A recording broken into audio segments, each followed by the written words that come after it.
Good afternoon, everyone, and welcome to Liverpool TV. So this is going to be my preview for Liverpool versus Wolves at Molineux. Uh, Obviously, it's nice to be back doing my videos, and I hope you're going to start enjoying them again. And if you can, let's move my mic a little bit. If you can, get on the comment section, and if you've got any questions for me, I'll answer them. You know, uh, as soon as possible or straight away on the live video. Like I say, really big game this Saturday at 12:45.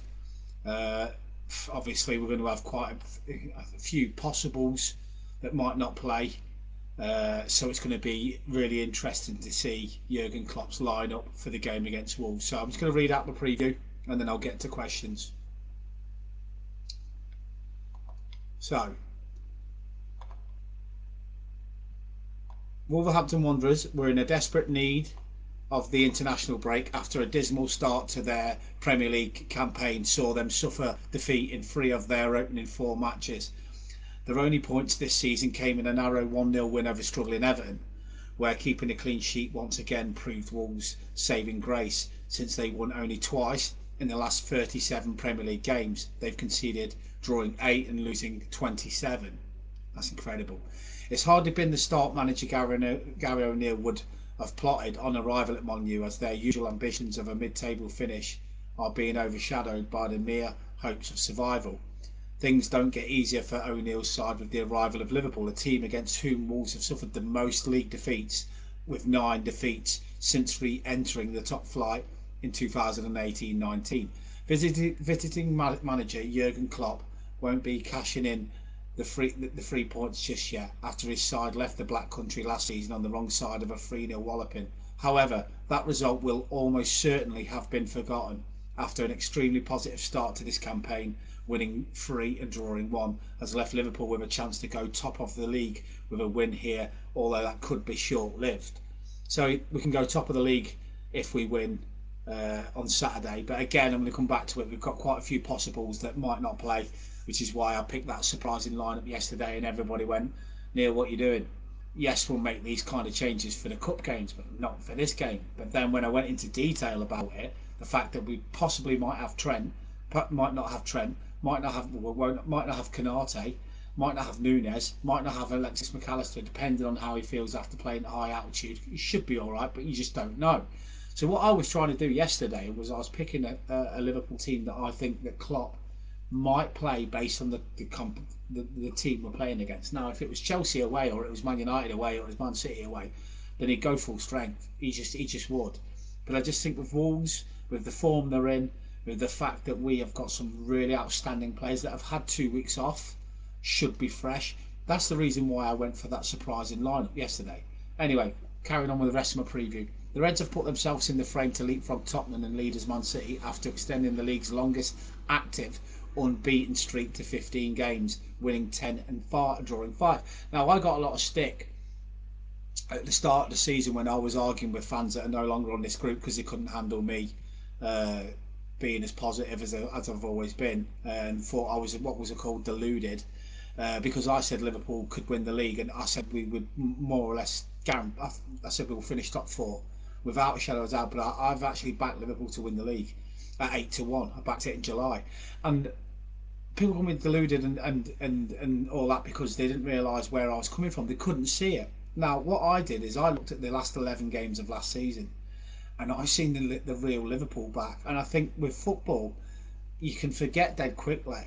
And I just remember that Luis Diaz is such a big player for us, and he was out for more or less half the season. Diego Jota had a spell off the sidelines. Virgil van Dijk. We lost too many players long term with injury. Now, there's an amazing stat that came up the other day, and I couldn't believe it when I read it, that Szoboszlai and McAllister have played more Premier League minutes in the opening 4 games than Naby Keita and Oxlade-Chamberlain played in the whole of last season. That is huge. So what I was looking at as, people were saying 8 in 2, 2 in 8 out, but what they wasn't looking at is most of the players that went out either was always injured or hardly played. So there was a lot of minutes coming in. So the Szoboszlai and McAllister minutes coming in, just them 2 alone, forget Endo, forget Gravenberch, right, just them 2 alone, right, it's made us have two new signings to the squad already, because we've got the same squad added with two new players that have played more minutes in 4 games than two of the lads outgoing had played in, in the whole season. So I like to call myself somebody that knows his football. So I cannot look at a team that nearly won a quadruple and then say they're a load of shit 12 months later. I'm sorry, I can't. I look at it in terms of they were knackered. They played 63 games. They played more games than anybody. But they didn't just play 63 games. They played 63 games at Jurgen Klopp intensity, which makes it like 100 games to anybody else, right? They then had a lot of injuries. They then had a mid-season World Cup, and they then had, a bad season. It happens. But to write off all of them players, to me, was just beyond bonkers. So I looked at the last 11 games of last season where we went on a run that nearly got us into the Champions League. I also looked at Manchester City when losing Gungadin, losing Bernardo Silva. I don't know if he's gone yet, actually. Mahrez, sorry.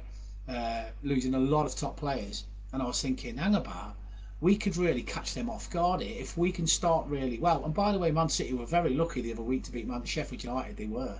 So I think West Ham away this weekend for them is a tricky one.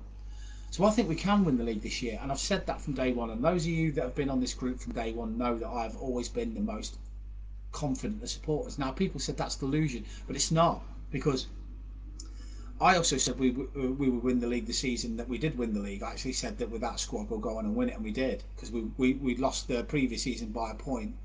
And I just said we'll kick on and we'll win the league. Again, I was called deluded because we didn't sign anybody that season. So again, deluded because some of our fans believe that the only way you can win leagues is if you throw shitloads of money about, like Chelsea, which clearly shows that that's a load of bollocks.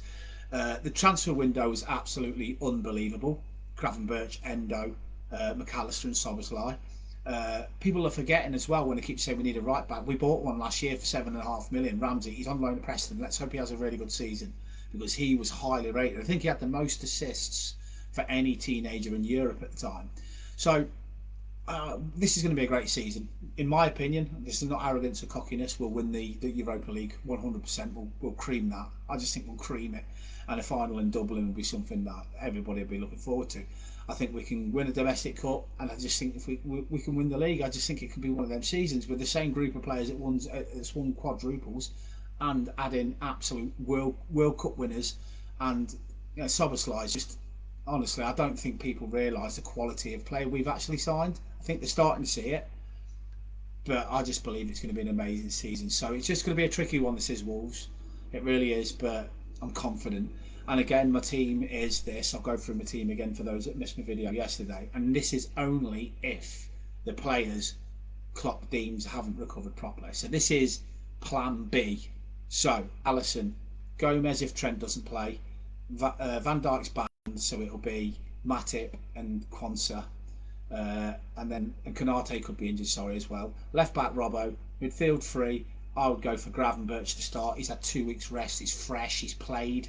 Uh, Endo to just cover Gravenberch on his first game, and Soboslai in midfield.